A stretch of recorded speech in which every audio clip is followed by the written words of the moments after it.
দর্শক, খুলনায় আছেন প্রতিনিধি আশরাফুল ইসলাম নূর, সরাসরি যুক্ত চিতার সাথে। নূর, নির্বাচনের সর্বশেষ কি তথ্য আছে আপনার কাছে? ভোটারদের মধ্যে কেমন প্রতিক্রিয়া দেখছেন আমাদের জানাবেন। সাব্বির, আনুষ্ঠানিকভাবে প্রচার প্রচারণা শুরু না হলেও বিএনপি চেয়ারপারসন বেগম খালেদা জিয়ার মাগফিরাত কামনায় এবং তার আত্মার শান্তি কামনায় কিন্তু হিন্দু, মুসলিম, বৌদ্ধ, খ্রিস্টান সব উপাসনালয়ে কিন্তু প্রার্থনা চলছে। তারই অংশ হিসাবে এটাই কিন্তু বিএনপি প্রার্থীদের একটা নতুন মাত্রা যোগ হয়েছে। আমরা যদি এখন দেখাই, খুলনা বিভাগের 36টি আসনের মধ্যে খুলনা সদর এবং 2 আসনটি কিন্তু সবচেয়ে মর্যাদা সম্পন্ন।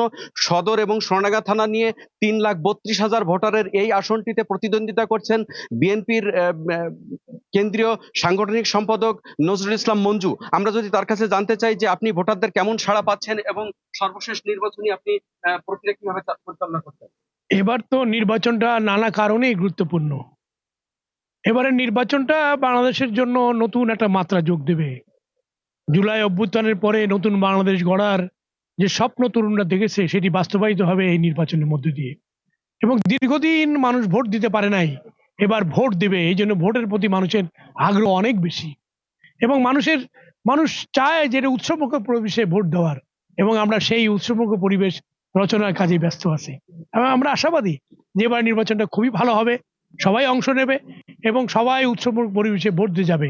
আমরা চাই এটি নিরাপদ পরিবেশ, যে পরিবেশের মধ্যে মানুষ ভোট দিতে চাইবে, এবং আমরা আশাবাদী সেই কাজটি সম্পন্ন করতে পারবো আমরা। আমরা এখানে দাঁড়িয়ে আছি, এইখানেই কিন্তু মন্দিরে প্রার্থনা হয়েছে। আমরা যদি এই মন্দির কমিটির সাধারণ সম্পাদকের কাছে যাই, তাহলে যে আপনারা হিন্দুদের মধ্যে কেমন সাড়া দেখছেন, যে আগামী নির্বাচনকে কেন্দ্র করে আপনাদের ভিতরে কেমন অনুভূতি হচ্ছে?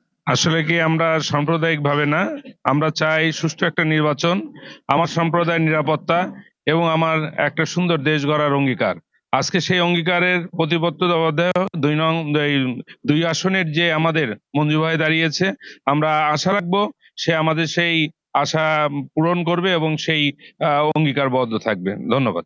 আমরা যদি আরো একজনের কাছে জানতে চাই যে আপনারা যে প্রার্থনা সভা করলেন, তার কি মেসেজটা দিলেন ভোটারদের মধ্যে বা আপনাদের ভক্তদের মধ্যে? আসলে আমাদের বানরগাতি বানিয়াখাবার সার্বজনীন মন্দির কমিটির পক্ষ থেকে আজকে আমাদের একটা প্রার্থনা সভা এবং মত বিনিময় সভা অনুষ্ঠিত হলো। এই অনুষ্ঠান থেকে আমরা একটাই মেসেজ দিলাম, আমাদের মঞ্জু ভাই অত্যন্ত যোগ্য এবং লড়াকু সৈনিক, পথের রাজপথের সৈনিক চিরদিন। যে যোগ্যতার বিচারে উনার সমকক্ষ আশা করি আমাদের এই খুলনা অঞ্চলে, মানে খুলনা 2 আসনে কেউ নাই।